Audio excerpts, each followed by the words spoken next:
та бол өвлөн уламжлагчаас өнөөдөр судлаач хүртэл явж дэд профессорын зэрэг хамгаалсан байгаа. За тэгээд энэ одоо ямар утга учиртай одоо ямар зорилготой та энэ хүү эрдмийн зэргийг хамгаалсан бэ? Тэр тухайга та ярьж өгөөч.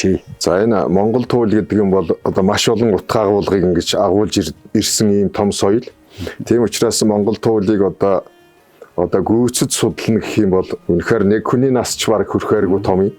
Тэгэхдээ би одоо 40 гаруй жил энийг судалсан хүний хувьд болохоор нэг хэсэг туулийг биш. За нэг 10 хэдэн туулийг ч биш.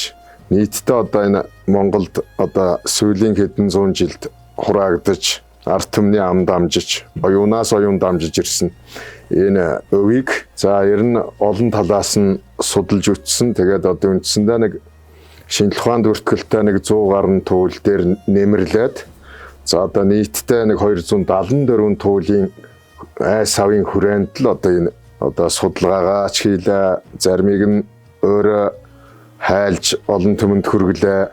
За бүтнээр нь туулыг хайлах гэдэг асуудал бол мөн амаргүй. Тэгээд дээр нь одоо энэ туулсыг зөвхөн нэг өвлөн уламжлагч байх биш.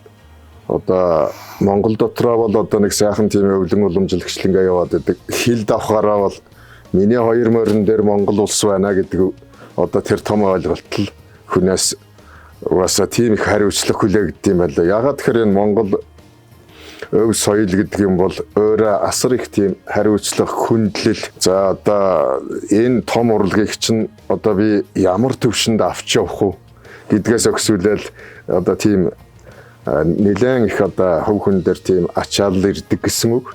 Тэгэхээр одоо энэ Монгол туул бол мэдээж хэрэг зарим туулууд нь мартагтаад алгуулсан, зарим нь эзэнтэйгээ одоо бараг байхгүй болсон. Өөрөөр хэлбэл энэ чинь тухайн үед тэгж тэмдэглэж аваад байдаг. Тэр боломж нь их бага байсан учраас энэ сурвалжуудыг одоо зарим нь сэргээх, зарим байгаа сурвалжуудыг одоо хайлж олны дунд хөргөх энэ ажлуудыг хийхэд бол угаасаа л асар их цаг хугацаа орох юм байна.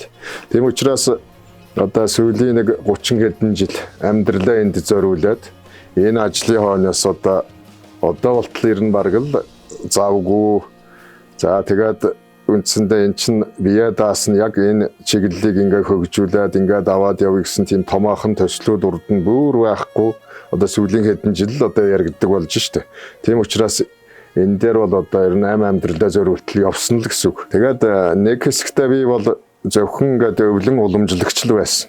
Өвлөн уламжлагч гэдэг үг чинь анх эхлээд туулч гэдэг нэрээр явж байгаад дараа нь өвтэгч гэдэг нэр болж хөврөөд энэ конвенцүүд өөрчлөгдөхийн тоогоор одоо нэр нь өөрчлөгдөд байт. Сүүлдээ өвлөн уламжлагч гэдэг нэртэй болсон. Энэ нь одоо дараа үедээ 3 цагийн хэлхээс нь холвож явна гэдэг утгаар нь өвлөн уламжлагч гэж ингэж явж байгаа. Тэгээд ингэж явах завсраа нэг үе одоо би чинь дандаа судалгааны объект хүмүүс одоо миний туулыг судалдаг. Би тэр хүмүүст нөгөө уулсаа одоо ингэж танилцуулдаг хүн байсан.